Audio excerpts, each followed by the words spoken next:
Welcome to the Cross Canada Spotlight. I'm Mike Arsenault. Every week we take a look at a handful of the most interesting and entertaining stories produced across the Global News Network. The crisis in Afghanistan last summer, when thousands of Afghan citizens fled the country in a mass exodus, meant that hundreds of pet animals were left behind with their futures uncertain. And probably many of those animals made their way to Canada earlier this week. It is the moment they've been waiting for. After months, the international rescue effort, dubbed Mission Possible, is a success. This is beyond emotional. This is many months, many weeks of trying to get these animals to safety.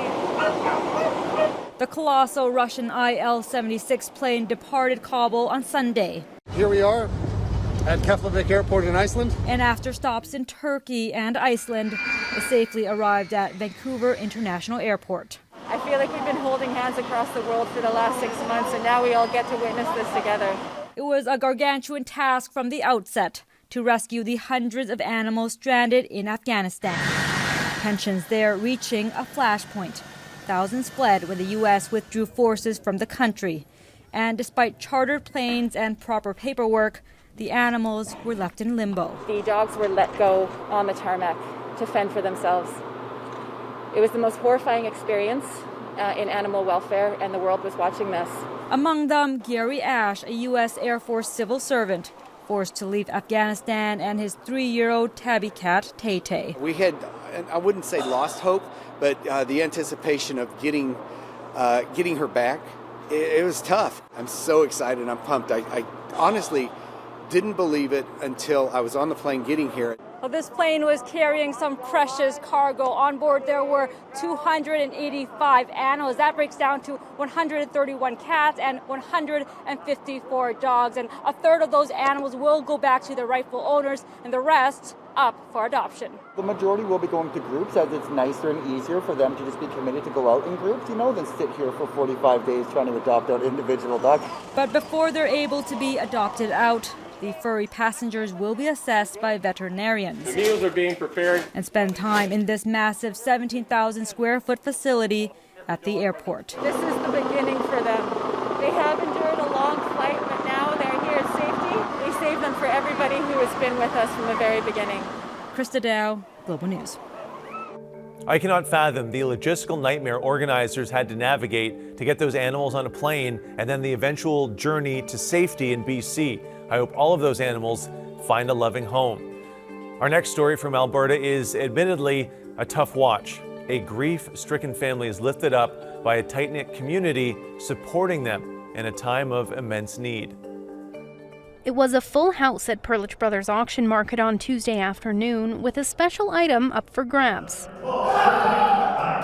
The Angus bred cow belonged to a southern Alberta man named Mac Ratai. His wife Lynn says it was one of his favorites. Mac had a thing for herd markers. If it was a different color to cow or anything, that's what he wanted to add to his herd. He didn't like the original colors. A tragic collision on December 16th took Mac's life, leaving behind Lynn, 1.5-year-old Graydon, and another child on the way. At the suggestion of his brother-in-law, Maureen Perlich says they jumped on the opportunity to auction off the animal as a fundraiser in his memory. Mac was one of our customers. He is known by our family as well as a lot of our staff, and we were very saddened to hear of his sudden passing. In a strong show of support, the cow was sold over and over and over again. The sale finally ending at a total of $26,500, all going back to Mac's family. The amount of money that was raised was tremendously crazy. I didn't expect that. Thanks for all the support everyone has done for us. It will help cover a lot of costs and be put towards his schooling and everything else in the future that we will be facing with. So we can't thank everybody enough from the bottom of my heart. The final winning bid of the day for $4,200 going to 3 of Mac's friends. It is very special to be able to have it in our possession now, and of course we're going to actually give it back to his wife and his youngest son there, so that they can enjoy it and have it and remember Mac. Adding Mac would have done exactly the same for them. Eloise Terrien, Global News. You can hear the pain in Lynn's voice when she talks about Mac, and I feel so sad for that little boy that he won't have any memories of his father. What a fantastic gesture by the community to donate all of that money and still have the cow stay with the family. Staying in Alberta, and the star of a one-woman theater show is answering a question many women have after getting married: what to do with their wedding dress after they say, "I do." There's a photo from our wedding day. A day that means so much to so many. And now Louise Casemore is giving us a fresh take on it. Me in my gown. With her new one-woman show, Undressed. So the show is rooted in quite a practical real-life dilemma, which is, what do you do with a wedding dress after the wedding? Diamond white, full corset bodice, a tasteful French bustle. Trying to look at, repurposing so that people can get some use out of the dresses after the big day. Would people gasp when they saw it? People here at Alberta Theatre Projects gasping at the response they got when they asked women to donate their wedding dresses to be used for the set. Expected we'd maybe 7, 8, maybe 10 dresses all together, and within 10 days we had, almost 75 dropped at the doorstep. Seemed like the perfect thing to do. Taylor Matheson donated her dress. Have you spotted your dress in the mix already? Yeah, Great, actually. Which one? My dress, this one's mine. Just gorgeous. So I got married in 2009. My husband and I actually split up a number of years ago, and so I've been carrying this dress around going like, what am I going to do with it? Thank you so much for offering it up. This is like the most appropriate send-off for this dress. I am Snow White. I made this chandelier out of about 20 to 30 wedding dresses. So it's kind of an accumulation of all those stories looming overhead. And this is kind of the main centerpiece of the show. That today, without question, belongs to me. Some of the dresses were driven all the way from Montana. We had mothers and daughters coming in together to donate each of their gowns, folks offering inherited items. I was really excited to get so many of them. The dress just felt right. They have a life and they deserve respect. My dress that tells her that today I am special. I'm glad that it can, go on and do something good. And now it has a whole spectacular life with all of its gown friends, which... Oh my goodness. Sleeping Beauty, awake and right in front of you. Gil Tucker, Global News. What an interesting idea. The set design is really impressive, and the chandelier of wedding dresses looks amazing. I don't have the artistic skill necessary to see a collection of wedding dresses and come up with something like that. My brain doesn't work that way. But I am good at eating, and we're going to go to Eastern Canada for our next story about how the mixing of food cultures is helping with the revitalization of Montreal's Chinatown neighborhood. Community members say gastronomy has great potential to help move Chinatown out of stagnation. The food scene in Chinatown is eclectic. We've got, old school Chinese restaurants. We've got new up-and-coming restaurants. It has been tough in the last few years. There's not many traditional Cantonese restaurants left. Why? Because a lot of the chefs are getting older. His restaurant, Monan, survived for 40 years, partly because Lee was willing to take over after his father died. He says it's consistency which keeps people coming back. Just the traditional Cantonese dishes. And how it's prepared in these massive woks. Edward Koo and his two brothers at Dobie and Andy also took over after their father passed away. Koo says the business is growing in ways they never imagined, partly because they don't always stick to traditional cuisine, wanting to be more modern. We added a lot of things that if my dad was here seeing what we're doing right now, he wouldn't be too happy with us right now.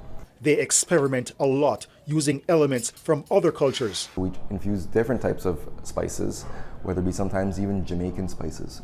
People in the food industry say increasingly a mix of traditional with the modern is the trend in Chinatown cuisine. Younger generations who are coming in, renting the properties, buying the properties to, put a spin on Chinatown. Recent initiatives with the City of Montreal to help revitalize the area include plans to help the restaurant industry. Such as the Asian Night Market on the corner of Saint-Laurent and René Lévesque. That happened last August. Another is planned for this summer.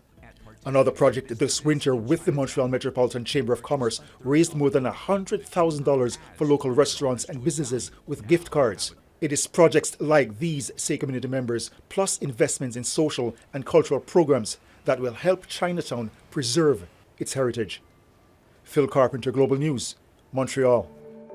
Well, now I'm starving. My food palette has expanded greatly from my childhood.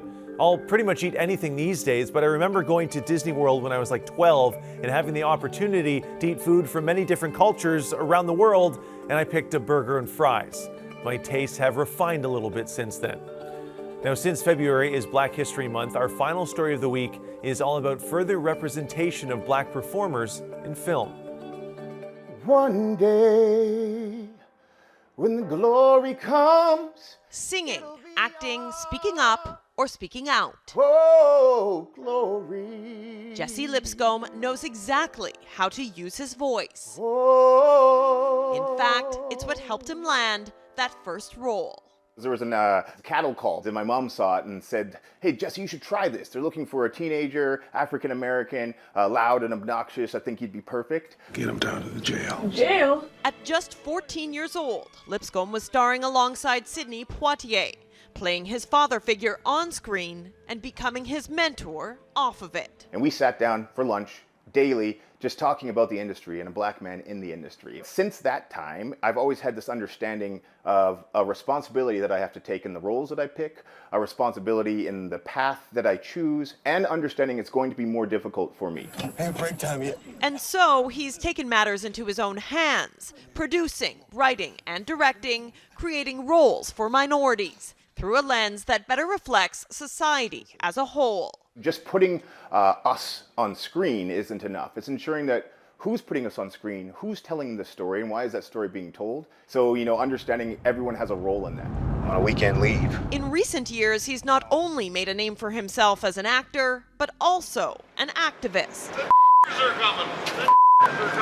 This encounter capturing racial slurs being hurled at Lipscomb while filming a commercial in Alberta, the impetus for the Make It Awkward campaign, aimed at calling out racism. That grew and turned into more of a movement where we put on conferences, we do speeches, created a game called Not That Funny that uncovers microaggressions, all of this stuff.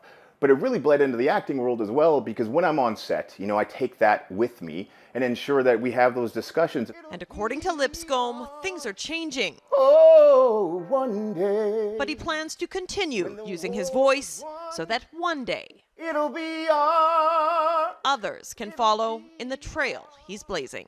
I understand the mission, I accept said mission, and hopefully more people will be able to walk that path a little easier after I've done it. Whoa. Kylie Stanton, Global News. Well said, Jesse. That's it for the Cross Canada Spotlight. Be sure to watch Global News Weekend Saturday and Sunday mornings at 7 a.m. on the Global TV app and Amazon Prime Video.